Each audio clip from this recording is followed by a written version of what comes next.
des Togolais relatif au lancement de la campagne Togo sans prisonniers politiques. Déclaration liminaire. Mesdames et messieurs les journalistes, chers compatriotes, aujourd'hui 12 août, alors que c'est la journée internationale de la jeunesse, 92 de nos jeunes frères et sœurs languissent derrière les barreaux. Leur crime, avoir osé rêver d'un Togo libre et démocratique. Le régime de Faure Gnassingbé vient d'asséner un coup de marteau sur la tête des Togolais en changeant la constitution sans consulter le peuple. Sa nouvelle constitution promulguée le 6 mai dernier lui garantit un pouvoir à vie. On ne le dira jamais assez. Il s'agit là d'un véritable coup d'État constitutionnel, un acte de trahison. La conséquence est directe. Entre le pouvoir et le peuple, la rupture est profonde. Cette trahison est l'aboutissement d'un long processus entamé une vingtaine d'années plus tôt, lorsque Faure Gnassingbé a pris le pouvoir en 2005 en pataugeant dans le sang d'un millier de Togolais. Depuis lors, sa gouvernance est caractérisée par la volonté acharnée de conserver le pouvoir à tout prix, ce qui se traduit par une violence systématique sur la population. L'objectif étant de créer un traumatisme suffisamment profond pour étouffer toute contestation populaire. Pour parvenir à ces fins, le régime cinquantenaire procède à de nombreuses arrestations au sein de la jeunesse, particulièrement en marge des manifestations publiques pacifiques. À ce jour, on dénombre 92 prisonniers politiques, je dis bien 92, y compris ceux de la diaspora qu'on arrête à leur retour au Togo. C'est un nombre élevé pour quelques millions d'habitants.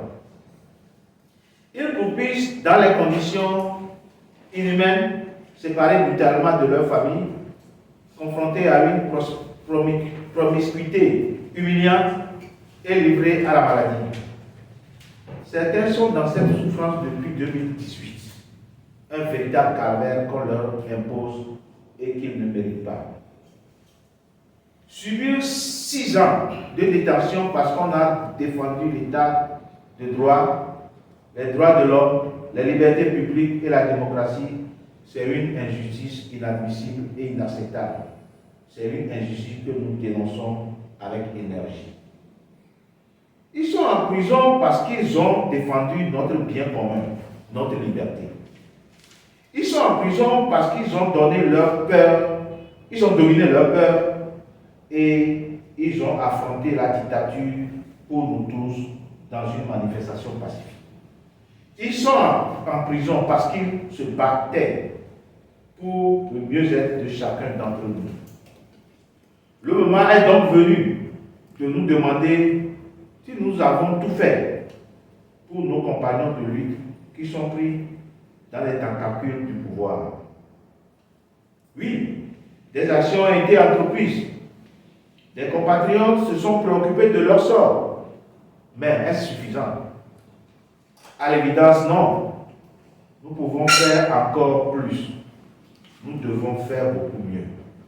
C'est pourquoi nous prenons aujourd'hui l'initiative de lancer une campagne de plusieurs semaines à compter de ce jour pour de nombreuses raisons. Nous voulons rendre un hommage ferme aux prisonniers politiques. Nous voulons aussi dire aux prisonniers politiques que nous ne pouvons pas les oublier. Nous les portons dans nos cœurs et que nous reconnaissons que nous leur devons la liberté. Nous voulons également rappeler à tous les Togolais que les prisonniers politiques ont sacrifié leur liberté pour notre liberté. Ils sont donc nos héros. Ils sont les héros de la démocratie. Nous devons donc les soutenir et les honorer. Enfin, nous lançons cette campagne pour créer les conditions qui favoriseront leur libération. Pourquoi maintenant? Maintenant, parce qu'il y a urgence sanitaire. Certains prisonniers détenus depuis 2018 voient leur santé se dégrader de manière alarmante. Maintenant, parce que c'est un devoir moral. Ces 92 Togolais ont sacrifié leur liberté pour la nôtre. Nous avons donc une dette envers eux. Maintenant, parce que ce serait un signal fort, leur libération serait un premier pas vers la réconciliation nationale dont notre pays a désespérément besoin. Une quête de réconciliation lancée par Monseigneur Bariga qui vient de nous quitter quand il a présidé la commission Vérité, Justice et Réconciliation. Paix à son nom. Et surtout maintenant parce que certains ont déjà perdu la vie en détention. Ceux-là sont nos martyrs. Nous ne les oublions pas. L'histoire ne les oubliera pas. Un hommage particulier leur sera rendu prochainement. À cet effet, nous lançons un appel urgent à tous les Togolais. Ensemble, prenons conscience de la situation critique de nos compatriotes emprisonnés. Ces prisonniers, incarcérés pour avoir défendu nos droits, sont privés de moyens de subsistance. Ils ont besoin urgent de soins de santé. De plus, ils doivent faire face à des frais d'avocat considérables. Votre soutien est crucial pour leur survie et leur défense. Oui, certaines bonnes volontés tentent déjà de les accompagner avec leur bon cœur et des moyens limités. Nous les félicitons sincèrement, mais les besoins sont énormes et nous voulons aller encore plus loin pour rendre ce soutien suffisant et surtout continu. Nous demandons donc à chaque Togolais et à chaque Togolaise, de l'intérieur et de la diaspora, de contribuer régulièrement ou ponctuellement, chacun selon ses possibilités, afin que nos héros ne restent pas dans la faim, la maladie et sans assistance judiciaire. Chers compatriotes, nous devons montrer à nos héros que ce n'est pas parce qu'ils sont derrière les barreaux et les murs épais que nous les oublierons. Montrons-leur que nous sommes reconnaissants de leur sacrifice.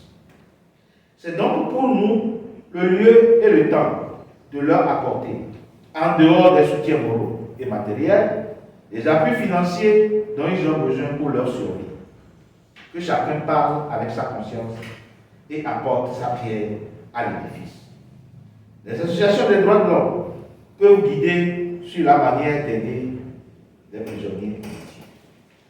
Au cours de cette campagne, une journée d'hommage et de reconnaissance sera organisée en présence des familles des prisonniers. Cette campagne sera marquée par une sensibilisation sur le sort des prisonniers politiques auprès des autorités religieuses, des chefs traditionnels, des institutions des droits humains, des chancelleries, des organisations internationales des droits de l'homme.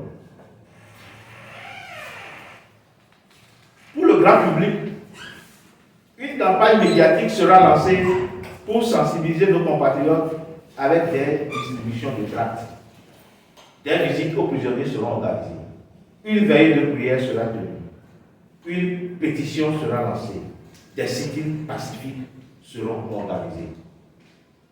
Le sujet de cette campagne concerne tous les Togolais. C'est pourquoi, avec beaucoup de modestie, le Front, touche pas à ma constitution en appel à la conscience de chaque citoyen, sollicite toutes les organisations de la société civile ainsi que les structures et les personnalités de la diaspora afin que notre voix commune traverse les murs pour résonner dans les prisons et que nos actions touchent nos héros jusque dans leur cerveau. La lutte que nous menons pour l'état de droit, les droits de l'homme, les libertés fondamentales et les valeurs démocratiques ne peut prospérer que si nous aidons ceux des nôtres qui tombent à se relever dignement. Offrir une alternative sérieuse au sort de la jeunesse et de tous les Togolais est un objectif noble qui exige un leadership de vérité et de sincérité. C'est une question d'honneur, c'est une question de dignité pour le peuple togolais. Pour terminer cette déclaration, donc, revenons à l'héritage que Monseigneur Barriga a laissé au peuple togolais. Il se résume dans la conclusion du rapport de la CVJR. Je cite: la réconciliation est un processus dynamique de longue haleine qui nécessite la prise de conscience et l'adhésion de tous les acteurs soucieux du devenir de la nation, donc de sa refondation. La réussite de ce processus passe dès lors par une appropriation active des recommandations par tous les Togolais, condition incontournable pour l'instauration d'une nouvelle vision de société, la consolidation de l'état de droit, l'apaisement des victimes, la lutte contre l'impunité, la lutte contre les causes des violences ainsi que la prévention de nouveaux conflits. Fin de citation. Cette conclusion très forte, très claire et toujours d'actualité veut dire aussi que nous devons avoir un Togo sans prisonniers politiques. Pour cela, le Front Tous par ma constitution interpelle le Conseil chrétien, l'Union musulmane du Togo, les chefs traditionnels et toutes les institutions de la République à faire une appropriation active de toutes les recommandations de la CVJR et plus particulièrement à œuvrer pour la libération de tous les prisonniers politiques. C'est un passage obligé pour la réconciliation. Ensemble, brisons par tous les chaînes de la traîtrise. Honneur aux prisonniers politiques, nos héros. Fait à l'ONU, le 12 août 2024, le Front touche pas à ma constitution. Je vous remercie.